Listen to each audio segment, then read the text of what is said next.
So Adair, let's get you up here, man. So we talk a lot about the Middle East in general. We talk a lot about, Endgame has been thrown around a lot, at least since I was growing up. And I was a kid when 9/11 happened. I remember waking up for school that day, and I was in the 4th grade and seeing what had happened, right? Even at 4 years old, I knew that what was happening was frightening, that it was a scary thing to go on. I never had seen my mom quite as scared as I had that day. And so fear is more than anything a absolutely wonderful biologic motivator. Fear is what has kept the human species alive for hundreds of millions of years. Your ability to recognize danger, recognize a threat, and then react to it is a biologic imperative. Now, if you combine that imperative with, as we've talked about, at least in passing before as a group, this appeal to authority, this idea that those in power have my best interest at heart, right, becomes the basis of justification. Well, if the president said that this is necessary, well, I believe the president has my personal best interest in heart, when that's not necessarily true. Now, as it pertains to an Endgame, and I don't even like saying that, it feels almost Trumpish to say about the Middle East. America's Endgame should be humanitarian, should not be military, should be humanitarian, should be to pull back to support people, to make sure that there's, adequate food being distributed, that water, all that other fun stuff. Because we went in there and we completely destroyed what was going on in Iraq and Afghanistan. We've, threatened Pakistan. We've gone and put down this imperialist boot so hard that we've shattered what stability there was. We have to rectify the situation with Palestine. We cannot in one breath talk about, we're going to stop terrorism and make the world a better, more democratic place, as we watch Israel constantly march through Palestinian neighborhoods, kill women, children, civilians, lock people up indefinitely, and then steal their land. Like, we can't play both sides of that. Things have to move more humanitarian. So I would pose this question to the group at large and to those watching. I would pose that, as opposed to going to democracies, we move to some type of humanist approach. We move to making a more united world as a larger group. And I think in part that's going to have to get rid of capitalism. There's a whole other thing, a whole litany of things that goes along with it. But I like the idea of what Turkey had done. Historically speaking, they the military came in, got the coup, moved it to a secular democratic government. I think we need to see something like that, not so much as a coup, but so much as a fundamental transformation of what we understand politics to be today, whereas right now we all serve money as opposed to serving what is the best interest of humanity, of each individual person, as we have the ability to do so. Yeah, I just wanted to mention a couple things. One, I think when you said humanity for hundreds of millions, you're going for about 100,000, give or take, depending on when you count humans. And then 100,000. Yeah, I mean, there's a lot. We can go all the way back to the branch, but you don't want to get into the biology. Yeah, exactly. Just yet. So I could see how I just wanted to clarify life that. in general. Let's put it like that. Like, fear is a motivator for life. Yeah, exactly. And then the other thing I just wanted to touch on, which I think we can't lose, but I do understand your point about moving towards a more humanitarian effort, is that when we talk about humanitarian effort, like making sure people have food and water, I think a lot of people do rightfully wonder, well, I know there's some people in Detroit that would really like some drinkable water as well. So we need to make sure we have to, we can do both at the same time, but we have to. I would like to be able to drink water here in North Carolina without tasting all sorts of funny stuff, but especially chlorine. Like, I'm used to tasting chlorine in my water when I'm in the swim hole, not when I'm opening my faucet. Well, here's the thing about that, and here's why I say a humanitarian approach. We don't have a humanitarian approach in our own country. We absolutely do not. If we had a humanitarian approach, we wouldn't have Flint. If we had a humanitarian approach, black people wouldn't be murdered at such a high percentage, I mean, so absolutely, this country has to have a fundamental shift in the way we view other people. We have to have this. There's got to be a paradigm shift. I mean, there's no other way to call it. People have to start realizing that in an economic system like this, we have to come together and work together as people. There's more that unites us than there's that divides us. We might not always agree on the implementation, but we generally agree on the path that we want to see, where we want to go, how we get there. The end goal tends to be the same, but unless there's that paradigm shift where we genuinely sit down and change the way we think as a country, I don't know that we can ever have anything really change. And just a real quick, guys, for everyone watching at home, my Twitter is mostly correct. At the end, add a capital PS. Otherwise, you'll get one that's locked. Okay. Brandon, it's your turn. Well, I mean, just to go back and speak to what the end game is. And I mean, I'm reminded of what Margaret Thatcher said about, every good presidential administration needs a little war. They need a little war to justify their righteousness to the world. They need an enemy. And we've moved from little war to perpetual war. What's better than a little war that eventually people forget is a perpetual war that keeps people afraid because fear makes you stupid. It makes you hyper aware, and it changes everything from a binary. It changes everything to a binary. Life or death, good or bad, us or them, and it makes it very easy to otherize groups of people. So when we talk about the Middle East, and like Adair said, we should have a humanitarian approach. Part of that is just a fundamental shift in our understanding of what makes them different from us as a group. And I think a lot of the talk after 9/11 in 2000, the war on terror, the Iraq war, Afghanistan war, was this notion of we have to again civilize the Middle East, teach them why democracy is great, transform their governments, but very little was done to transform their economic and social situations and acknowledge our historical role in creating these sort of problems that exist in the country to this day. So, we've assumed that what makes them different from us and what makes their countries more prone to war, civil war, violence is, the barbaric nature of Islam. The reason they're bad to women is because of Islam. The reason they're against the gay, not against the gays, but don't say the gays, against homosexuality is because of Islam. And we fail to recognize that it might just be because of global poverty, global inequality, global lack of access, local lack of access to water, and local lack of national autonomy. Because a lot of these countries do not have the autonomy they need in any real way.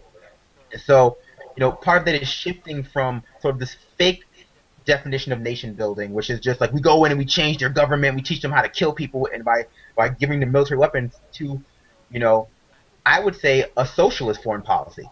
We give them the tools and the material reality for them to make up their own mind about what world they want to live in. Because what's keeping if we want to see women do better, we build schools that allow women to go to them.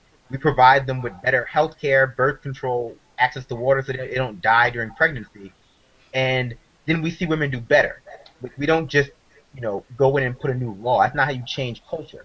You change culture by changing the situations, both economic, material, social, that culture exists within, and then watching things change by themselves and seeing what they come up with.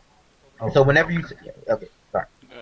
No, so I just want to remind us all of what Einstein once said, that anyone who can't explain something to a 5-year-old child in 10 minutes doesn't understand it fully themselves. So let's try and keep the answers a bit brief. I know I have a tendency to pontificate, the same with Adair, and the same with Brandon. And saying that completely unfairly, I'm going to give it over to Eric, who's now going to be so scared to say anything. And then we're going to take some comments from chat. I just think it's important to touch on the fact that I agree that humanitarian is something we need to do. We need to provide humanitarian aid. But one thing I do disagree with in terms of that is the way that we have done humanitarian aid.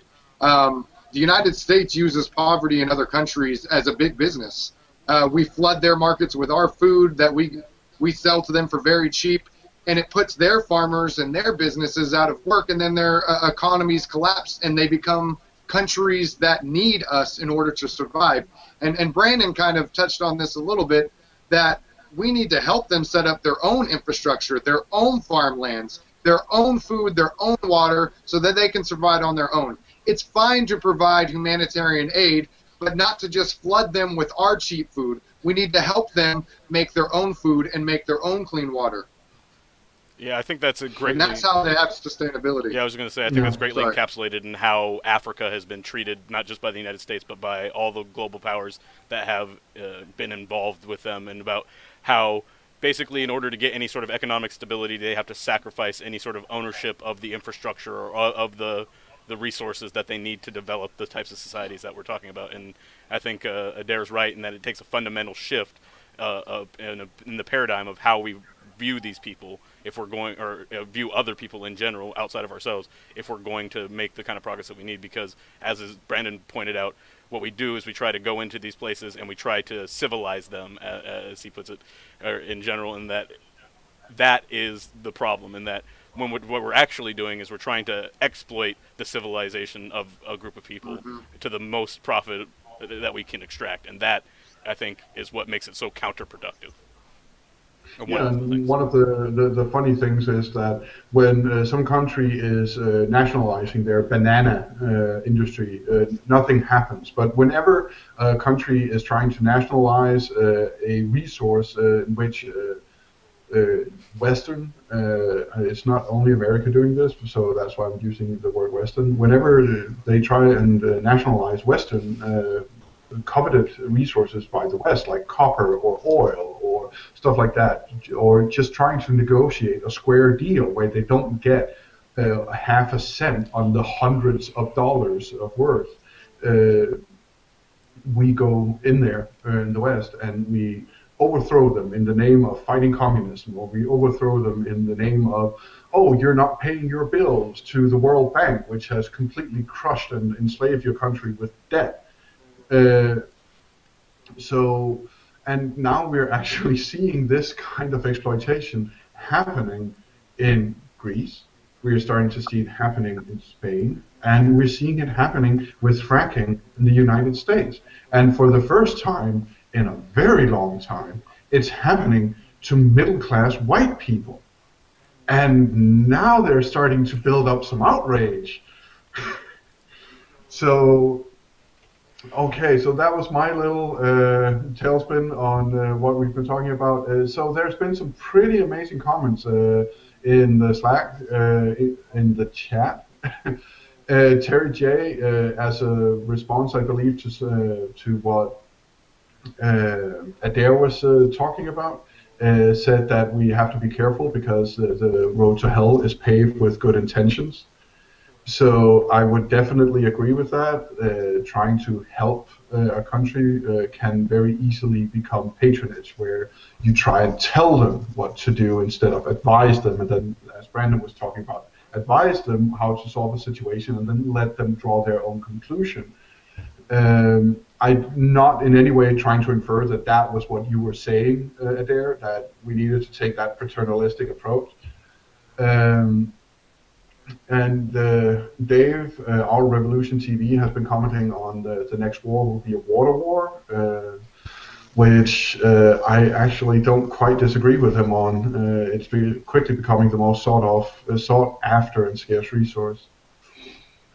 Sean Labouchiere, I hope I'm pronouncing that correct, stated that America was built on slave labor, which I did not in any way disagree with. I actually commented back: slave labor, genocide of Native Americans, immigrant forced labor, general exploitation of whomever was dumb enough to be here. And Dave again mentioned his idea for a Truth and Reconciliation Commission, and I actually think that that is the best idea for moving forward.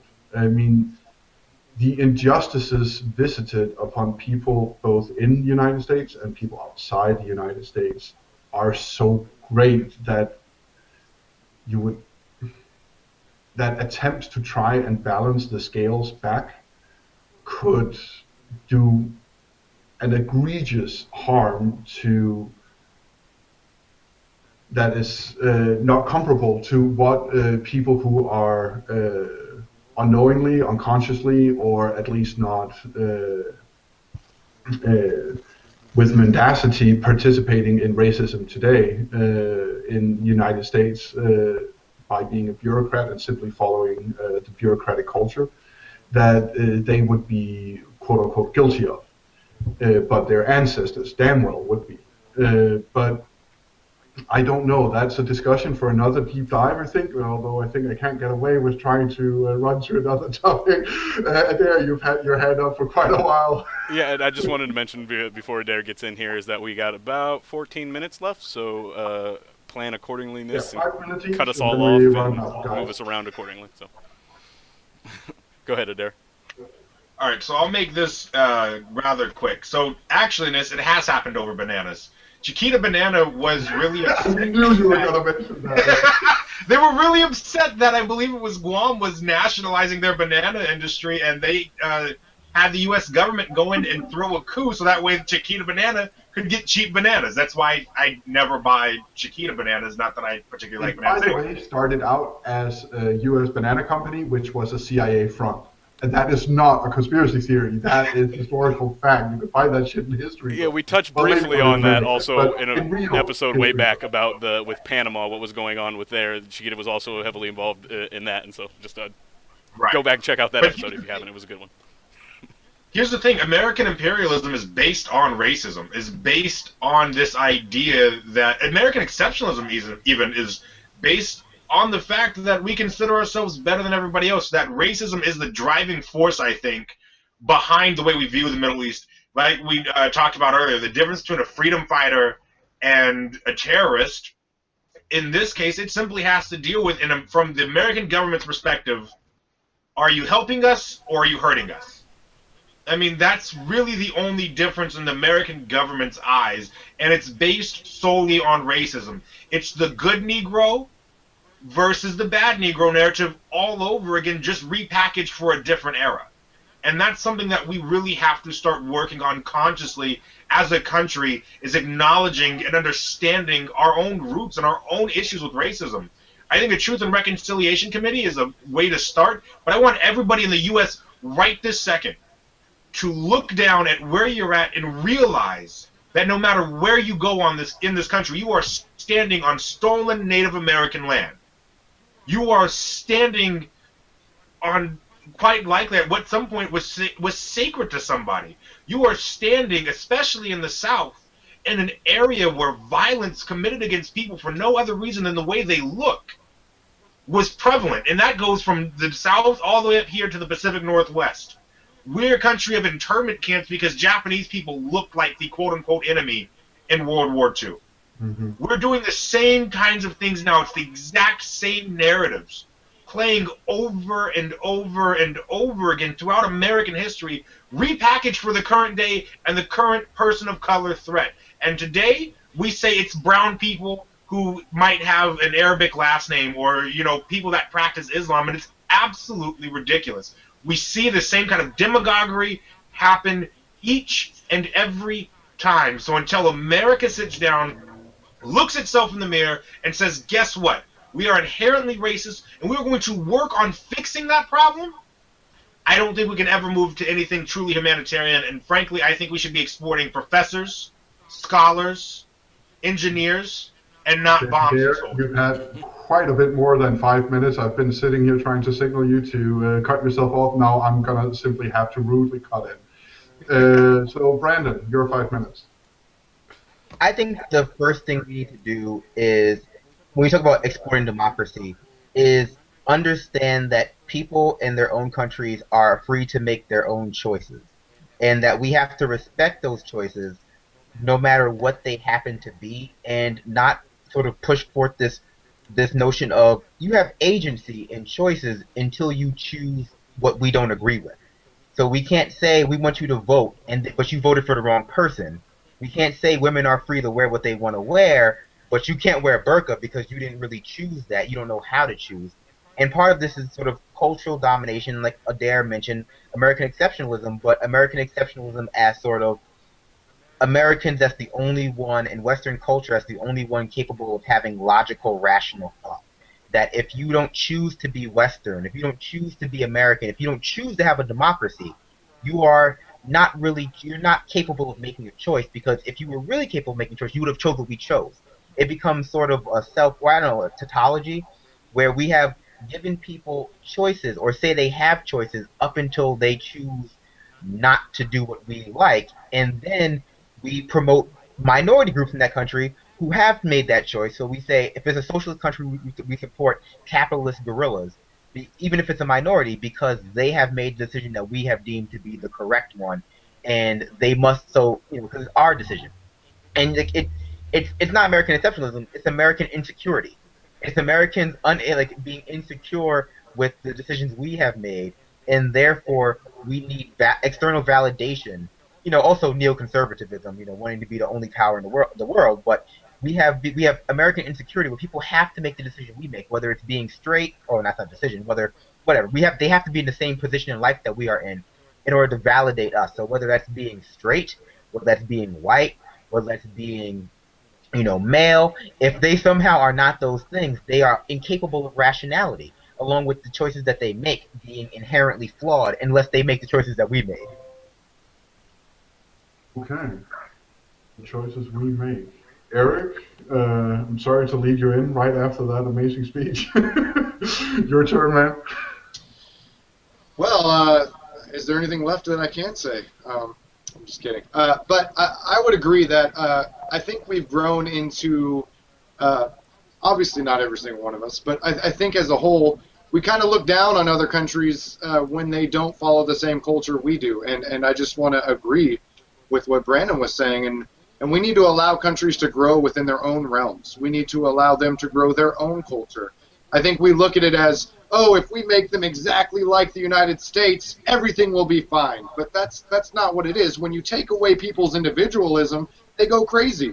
And they want to fight for their individualism. And there was a thing called the Revolutionary War where we fought for our individualism, and we don't want to make people have to do that same thing. So I think we need to, again, going back to the humanitarian efforts, support people in that way, but allow them to build their own culture and their own traditions.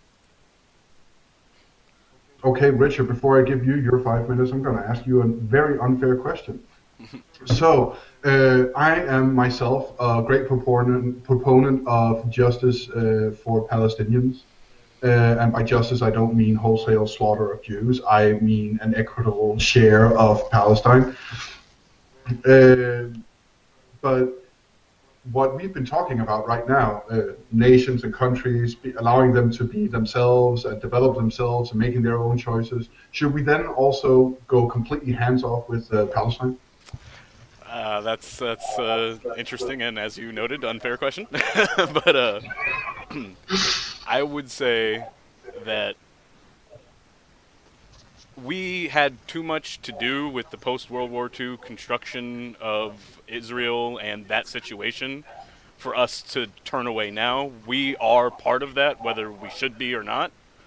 And I don't think the Palestinian people, whether the leadership has a different opinion, I don't think the people want the United States to take a hands-off approach and basically take the leash off of Israel. That's what that would actually encompass. And so I think that based on our commitments to the region already, as how we created a lot of this problem, although obviously a lot of it goes way back and it goes beyond anything that we had to do with before we even existed as a country, before even our original country really was much of a country for that matter. But Britain or whatever going. Anyway, so I guess without dragging that on, and because I did want to wrap up onto some other things, I would say that we have to stay engaged because we've done too much to break the situation already. If both sides say that they would much rather have us, and at the population level of the citizens, they both say that they would rather have the U.S. not engaged at all, then I don't think that we have a right to continue engaging. I think that would be a point to be made. Before I hand it back for you to close us out, I did just want to mention, again, I'm really excited about our convention coverage. Really thankful for everybody that contributed today. And one of the other things I did want to just mention briefly, because it came across the wires, if you will, as we were moved into our deep dive segment, though. But The Intercept did release an article about Hillary's likely VP choice, Tim Kaine, supporting TPP. So That's and there was also I didn't cover it, but there was also the Chamber of Commerce mentioned the leader, or chairman, or president, one of those titles, mentioned that they're not sure whether they're going to be backing Donald Trump or Hillary Clinton. And for those who don't know, Chamber of Commerce has long backed Republicans. They especially pushed really hard against Obamacare and lots of Obama's policies. So the idea that they're even considering backing a Democrat should, I think, lead us all to some questions about whether Hillary Clinton really represents the things that she claims, if they think that she will be better for them than Trump would be and a Republican administration. So those are some of the things I wanted to touch on, and I probably forgot something, but I will hand it back to you, and I'll just interrupt you rudely if I remember. Fair enough. There's been some great conversation going on in chat again. Louisa Bolden has commented that many genuinely democratically elected governments have been overthrown and supplanted with dictatorships of one kind or another by United States, by European governments. Digita83 is saying that we are funding imperialism across the world, not just through American imperialism, but also helping others do the same, so that we have stronger allies in certain areas.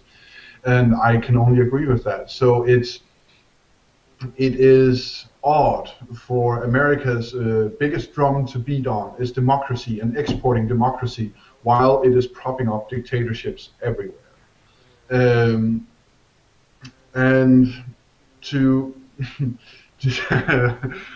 I can see Brandon continues to be a little bit salty, in a good way, of course. Okay, so to wrap up our show today, I hope you've all enjoyed our show. I hope you've enjoyed our discussion. There were some questions about Russia and whether or not we would be in a war with them in the near future. If you go back 2 weeks, I believe, you can find a show in which the deep dive was on Russia and the situation unfolding in Russia and with NATO. So check that out, or try again in another deep dive segment to get a hold of us. As I mentioned earlier in the show, we are doing our best to try and develop new shows, but that will most likely be on the other side of the Democratic Convention. So if you're tuning in now, let me just say that Project Sanity, the Progressive Army, alongside Benjamin Dixon, the Way With Anoa, the Louisa Project 27, we are all banding together to cover the Democratic Convention. And we are covering it from 8 a.m. in the morning Eastern Time till 8 or 10 in the evening. We are going to be bringing you live coverage from inside the convention, from areas of the convention where the press don't have access, simply because we have people who are delegates who are going to simply bring us in there via their phones. Benjamin Dixon is going to host a debate Sunday. We don't know specific what time yet. We're going to be bringing you the marches that are happening Sunday in Washington, in California, in Philadelphia. We're going to bring you interviews with Jill Stein. We're going to bring you all the exclusive access we can, but we're also going to bring you the grassroots view. We're going to be at the People's Convention. Anoa from the Way With Anoa is going to be there and going to report from that convention. All in all, we are going to have wall-to-wall coverage of the convention, and the more you can spread the word about our intent to do this, the more people we can get to give us their Periscope feeds, to give us their YouTube feeds, to simply be a person with enough balls to simply take their phone and walk up to someone who they want to interview and start interviewing them, and doing that while on a hangout with us. You simply do it. And it will be live on our feed and recorded for prosperity on our channel. So if you in any way want to help, reach out to the Progressive Army, reach out to Project Sanity, as you can see how to do in the video description. And with that, once again, many thanks to Benjamin Dixon and his show for allowing us to be on his channel. Please go to projectsanity.org. It will take you to our YouTube page, and subscribe if you like this show. So you can get more. In the future, we'll be streaming there as well as on the Benjamin Dixon channel. So with that in mind, I can see David has popped into our hangout, so I know I need to round out. Richard, did you want to rudely interrupt me? I totally forgot. I did just want to mention Michael Salomon and the Podcast Revolution is also going to be helping us out there on the ground. I know we just, with all the names, we get mixed up sometimes, so just wanted to make sure to shout them out. So check them out, Podcast Revolution. And other than that, I will say thanks to everyone and let you send us away. Yeah, so there once was a guy who reported from a country under siege in London, and he came back to America to try and continue his vision of journalism. It is inspired by him, as well as inspired by Jon Stewart's call for a grassroots version of Fox News who can do it in an honest way, an integrity way, but can still make news and participating in news exciting and good and appealing to each individual.